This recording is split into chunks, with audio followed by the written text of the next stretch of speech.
Hi, hello, happy Friday. It is time to talk about a book, and today, no surprise if you looked at the front cover thumbnail, we're getting into the Sally Rooney discourse and talking about Beautiful World, Where Are You? Because I read it and I want to talk about it. So there's a whole lot at this point surrounding Sally Rooney. I don't really know that I have engaged with all of the Sally Rooney conversation that has happened, particularly since Normal People came out. I did read the Brandon Taylor review of this book from the New York Times because he is really smart and I particularly wanted to hear what he had to say about this book. It's a great review, I'll link below, but I'm kind of coming into this with like my own observations about Sally Rooney, and I know that there has been a lot of discourse regarding her being kind of the voice of the millennial generation and all of the baggage that kind of comes with that, especially when that label is thrust upon you. And I think that this novel engages with some of the feelings that she may have around that label being thrust upon her. Additionally, I went into this novel because I have a working Sally Rooney theory that is based totally on my own experience and is completely anecdotal, in that I have the theory that your favorite Sally Rooney is your first Sally Rooney. At the time, it was Conversations with Friends and Normal People, so I was interested to see how this fit into that theory. I don't know that I have conclusions about that. That theory came about because I read Normal People first, and it is my favorite in comparison with Conversations with Friends. A bunch of people in my book club read Conversations with Friends first because we read that for book club, and that was their favorite.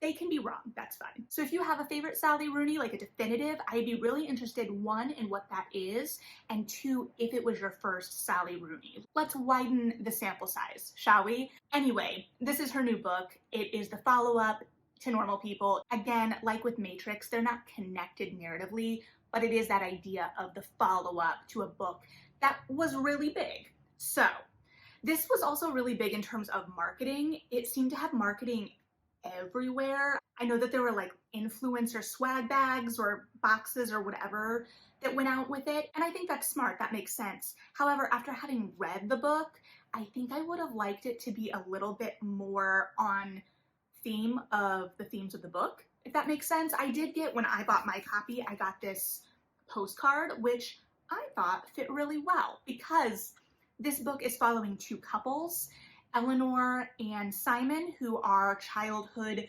friends. They grew up near one another, and Alice and Felix, who met on Tinder, and they are connected by Eleanor and Alice's friendship, and Simon is a friend of Alice as well, but that is the kind of real glue that holds the narrative together within these two couples, because we're following them very separately for most of the book, but we are connected by Alice and Eleanor's emails to each other. So I thought the idea of like how we communicate was both central to the book, and I like the idea of the postcard with that in terms of promotion. I mean, I get going with like tote bags, which are always a win, and I think the bucket hats were the big thing this one. And I just talk about that because I find that kind of stuff interesting. I find how things are being marketed interesting. And I don't know what I would have done there, but I think that there was an opportunity to tie in further thematically that I really would have liked to see them jump on, but that could just be my dramaturg brain as well. And I think my dramaturg brain was engaged a lot while I was reading this novel, at the same time that my millennial, like, oh, this hurts a little bit, brain was engaged. Now, when I talk about the discourse around Sally Rooney, again, I haven't engaged with a whole lot of it, but I am aware that she kind of is a polarizing writer in that you either seem to really love her or you do not care for her work. And that is touched on in the New York Times review as well. When I was book shopping at Printers Row, I actually overheard some women talking about Sally Rooney, and they were not fans. I think based on general observation, they were in that millennial target demographic. I don't know. But one of the things they talked about that I think is the real sticking point with people who don't connect with the work, which is totally understandable, is that they don't care about the characters and they don't like the characters. And for a lot of readers, that is a huge hurdle. And admittedly, for me as a reader, that can often be a hurdle. And so I found myself asking myself as a reader during my reading why it wasn't a hurdle for me this time. Because there were a lot of things in this book that on their face should have been hurdles for me. The unlikable characters, although again, characters don't have to be likable, people are flawed, and characters should reflect the human experience. It's just does also get into that conversation of what makes you want to spend time with a character. Again, that's a larger conversation that can be had in full. And these emails, in particular, between Eleanor and Alice, they are the connective tissue of the novel, but they are also the most kind of didactic pieces of the novel. And I'll talk a little bit about her language in a bit as well. But here, Eleanor and Alice are having discourse about many things. Art, life, you name it. And it is really mired by that kind of like over the top, kind of insufferable nature of the way that that kind of discourse can go.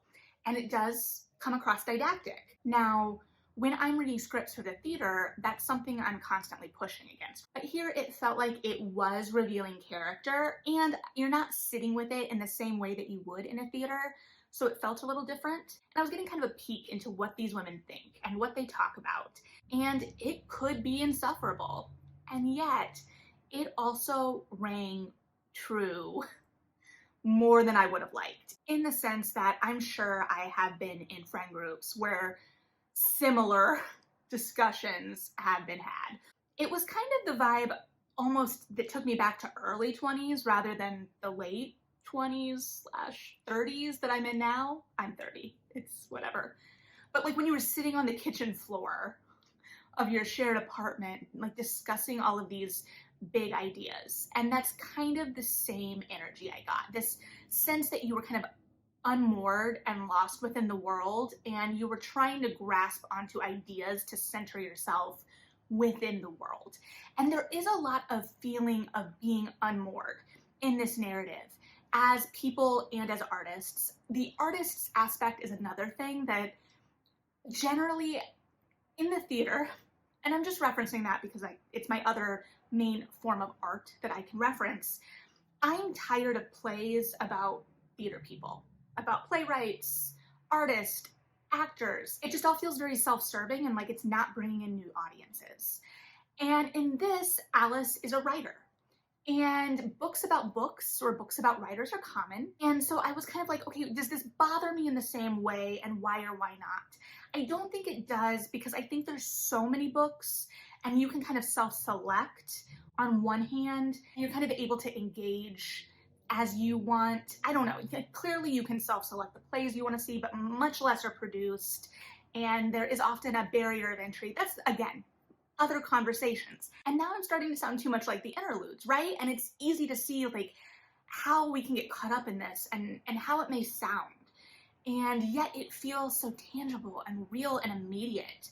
And in many ways, those interludes are the most immediate pieces of the novel, because the way that Rooney writes keeps us kind of at a distance. Her language in the action portions of the novel, right, as opposed to the thought portions, the emails, is very cut and dry. It is very like subject, verb, this happened.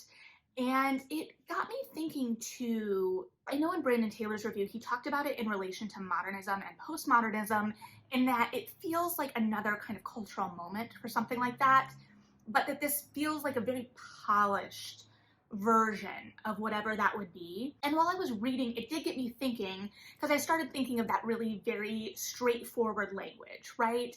And this idea of awful people doing awful things, which is often how I refer to Fitzgerald's work. And so I started thinking of that kind of like lost generation of writers, you know, from 100 years ago now. And whether this is kind of the moment we're exploring, and it's a much different thing, obviously, but it is kind of that sense of being unmoored, of the cultural and world upset, and what that means. And so I did think about that a lot while I was reading. and the idea of how she writes action, because she is focused on these very intimate ideas. This is a very character driven novel. We're focused on these two couples who don't even come together till late in the novel. And their wants and needs and emotions are so immediate and raw, and yet she never, as a narrator, imposes really emotion on top of them. So as I'm reading, I'm often thinking of it. I saw a version of that meme recently where it's like, this is a black and white photo and someone has put colored grids over the top of it, and then your brain sees color. That's kind of what her writing feels like, is that she gives us the bare bones of these actions, and the simplicity of that reveals a more raw and vulnerable and nuanced way into the emotional lives and the inner lives of these characters than trying to prescribe their emotions might do. And these aren't necessarily likable characters. They're all really fascinating because partially of how flawed they are. And it's like that thing where you can't look away, and at certain times you're rooting for them and you want the best, and at other times you're not, and you're like, do they deserve good things? I don't know, does anyone? Because they feel so real. And these are people that could be in your social circle, or at least mine. And maybe that says more about me than I would like it to. But I also was thinking, as I was reading, I was like, I could see myself in a Sally Rooney novel, but in a very particular way. I would be that person at a Sally Rooney party, because there's always like those house parties. Her house parties ring very true. And the protagonists are always having really weird interpersonal interactions at these parties. And I'm just imagining like everyone else in the kitchen watching what's going on. And as the person at the party who often is just hanging out, chatting in the kitchen, I can just see myself like trying to get a read on these people and waiting for them to leave so I can ask what their deal is. And there's just this ambiance that's created in how she writes these moments. And it's almost awkward. I compared it while texting a friend about reading this book to when you're in a play or watching a play. Again, I know I'm referencing theater a lot in this, but just something about the writing. I think that if you are in theater, this would be a great book to read, because it is so straightforward. It's like we're playing objectives. It's beat to beat, right? As a reader, you're kind of having to make the acting choices in some ways. But I don't know if you guys have ever been to a theater performance like this, but something about the directing choices or the acting choices has the characters holding on to just a beat too long in every moment. And it's not like an overacting thing. It's just keeping you in that moment just a hair's breadth too long, so that you start to question what way it may go. The tenor starts to change a little bit. It starts to take on an almost little bit of a sinister tinge that it may not have had otherwise. And so we're not rushing through any moments. We're forced to kind of sit there and analyze them for ourselves, because she's not going to tell us as a writer what she thinks of what's going on necessarily. And that was a really interesting juxtaposition, I thought, too, because she's clearly writing about millennials and the millennial experience. And it often feels very fast-paced, right? It's this idea of being clued in all the time. And here, she's forcing us to put a little bit more space in between things. She focuses on those really simple, small moments after you put your phone down and you're staring up at the ceiling and just kind of waiting for the next thing to happen. She talks about the interaction with the phone in a really interesting way, because she mentions specific apps every once in a while, but oftentimes she's just talking about like opening a messaging app. And I'm sure that's done for a couple of different reasons. It helps keep the book from feeling dated, or will, I assume, but it also provides a little bit more distance from everything in the same way that a lot of the choices in the novel are doing. And all of these choices create a very specific reading experience, which I think is why she can be such a divisive writer. You're either going to really respond to it or you're not. This is the kind of book that gets you to think. It gets you to think about yourself and the world around you and how you're interacting with others and the world. And I mean, the name of the book is Beautiful World, Where Are You? These characters are very much searching for something. So even as it doesn't feel particularly active, they are actively searching for answers and connection in a lot of ways. And so I think then too, The thread of the emails was really interesting as connective tissue. I don't email my friends. I don't know if that's a common way to communicate. And then I was like, was that on purpose? Was that telling us something about these characters' relationships, that their main communication for much of the novel is email? Was it a vehicle to have these kind of like larger conversations between the two of them?